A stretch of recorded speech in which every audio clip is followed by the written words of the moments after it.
Hey guys, my name is Mikey and I'm kind of a math nerd, so I thought I'd tell you guys a little bit about infinity. So a common quote from The Fault in Our Stars is that some infinities are bigger than other infinities. And while that's technically correct, John Green's example in the book is not actually correct.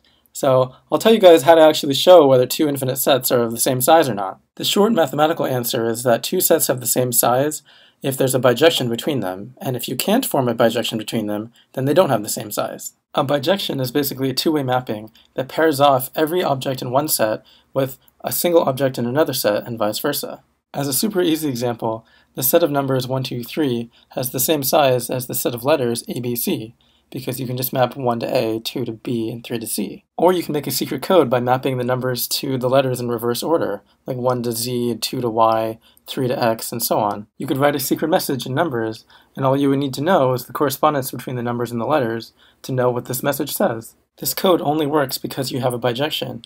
Every single number here corresponds to a single letter here, and every letter corresponds to a single number. This map from 1, 2, 3 onto the set of AB is not a bijection, because both 2 and 3 map to B, so you don't know where B came from. It either came from 2 or came from 3. This mapping here is again not a bijection.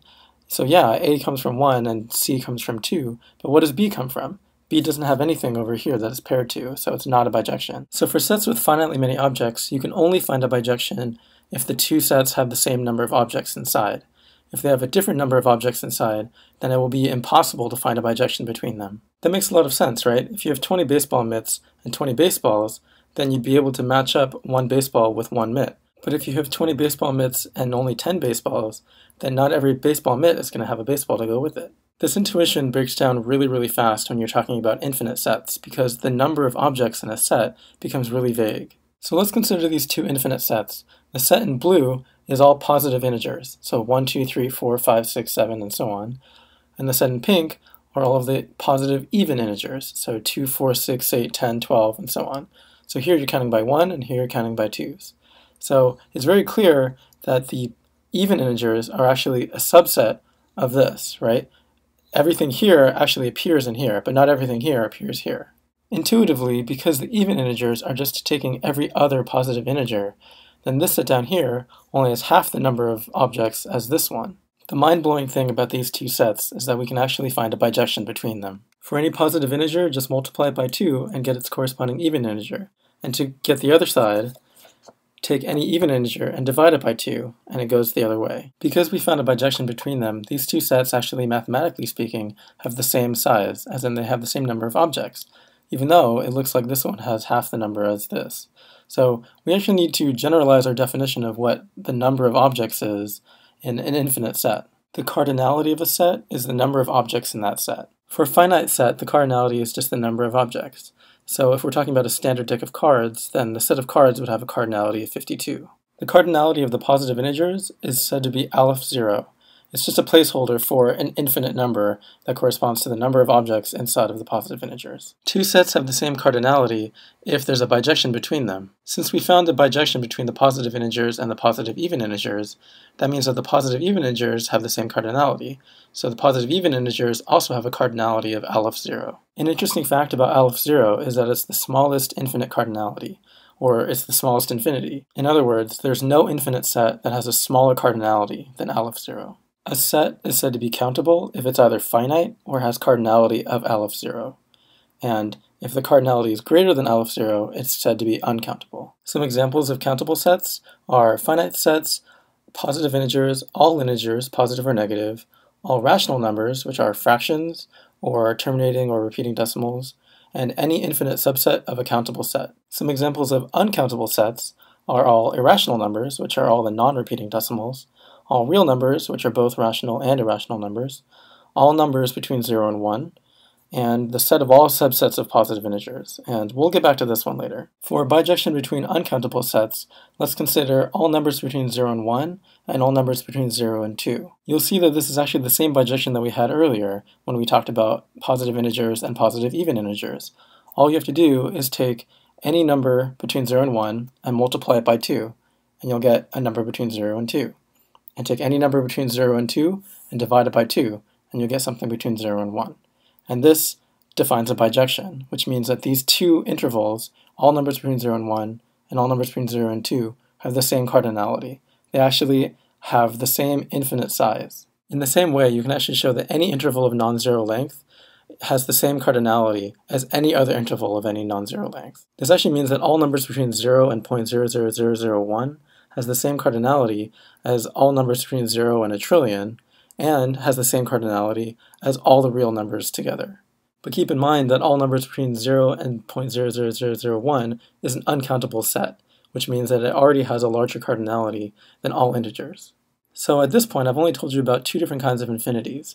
One is the cardinality of the positive integers, which is Aleph 0, and one is the cardinality of all real numbers. So you might ask, are there any larger infinities? That is, are there any cardinalities that are larger than the cardinality of the real numbers? The answer, of course, is yes, there are many more cardinalities afterwards. And the secret to how you get there is this last uncountable set that I mentioned, which is the set of all subsets of positive integers. So one last quick definition, the power set of a set is the set of all subsets of that set. Okay, so for a simple example, let's just take a box that happens to have an apple, a banana, and a carrot. So say you're trying to decide if you want to eat the food in the box. Well, you want to decide if you're going to eat any, and how many or how few you want to eat. The question is, how many different combinations are there? So you can either eat nothing, you can eat just the apple, just the banana, just the carrot, or you can eat an apple and a carrot, an apple and a banana. You could eat all three if you really want. At the end of the day, you end up with three objects and you have to make a decision yes or no on eating them for each one, right? So yes or no on the apple, yes or no on the banana, and yes or no on the carrot. So all the possible combinations are basically two decisions here, two here, and two here. And you multiply them together and you end up with 8 decisions total. So from a set of 3 objects, apple, banana, carrot, we can actually make this nice pretty picture of all the different subsets that you can make. So here you have everything, here you have nothing, and you have 1 object, 2 object, 3, and here's everything. So the set of all of these little subsets is the power set. And the power set has 1, 2, 3, 4, 5, 6, 7, 8 terms because you made 8 decisions on which ones to eat. So for any finite set, the cardinality of the power set is always 2 times the cardinality of the original set. So for our original set of size 3, then the cardinality of the power set is 2 to the 3.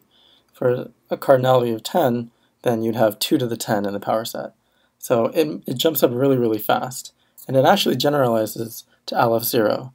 So if your set has cardinality Aleph 0, then the cardinality of the power set is 2 to the Aleph 0, which actually, mathematically speaking, is far larger than this. An interesting fact is that the cardinality of all real numbers is equal to the cardinality of the power set of the positive integers. And this was first proved by Georg Cantor in 1874. He's actually the one who pretty much started this whole conversation about different sizes of infinity. It turns out that the cardinality of the power set is always larger than the cardinality of the original set, even for infinite sets. That means that you can actually continue to find larger and larger infinite sets by just taking whatever infinite set you have and take the power set of it. If you take the power set of that, that has an even larger cardinality. This actually means that you can construct a countably infinite number of infinities by taking a set, its power set, its power set, its power set, its power set, and you keep doing that, and you basically end up with a sequence of cardinalities, and the number of cardinalities in that sequence is countably infinite. So as I mentioned before, Cantor found that taking the power set of the integers jumps in cardinality to the cardinality of the real numbers. But a big question that he had was, is this the next cardinality, or is there something in between? This is actually known as Cantor's continuum hypothesis, which basically states that the cardinality of the real numbers is, in fact, the next cardinality after Aleph 0. Cantor's hypothesis generalizes to the generalized continuum hypothesis, which basically says that the only way for an infinite set to jump cardinality is by taking the power set. So this countably infinite sequence of cardinalities by taking power sets of power sets of power sets actually combines all of the cardinalities that you can ever get, and there are no cardinalities between them. The craziest thing about Cantor's continuum hypothesis is that it was shown that it's actually independent of the rest of mathematics. It's neither provable or disprovable. You can either take it or leave it. It doesn't actually affect the rest of mathematics, but you cannot prove it. Anyway, thanks for stretching your mind with me today. Give me a like if you liked this video. Comment below if you learned something, if you thought it was understandable. Maybe there's something I should improve on. Thanks for watching, and DFTBA. Bye.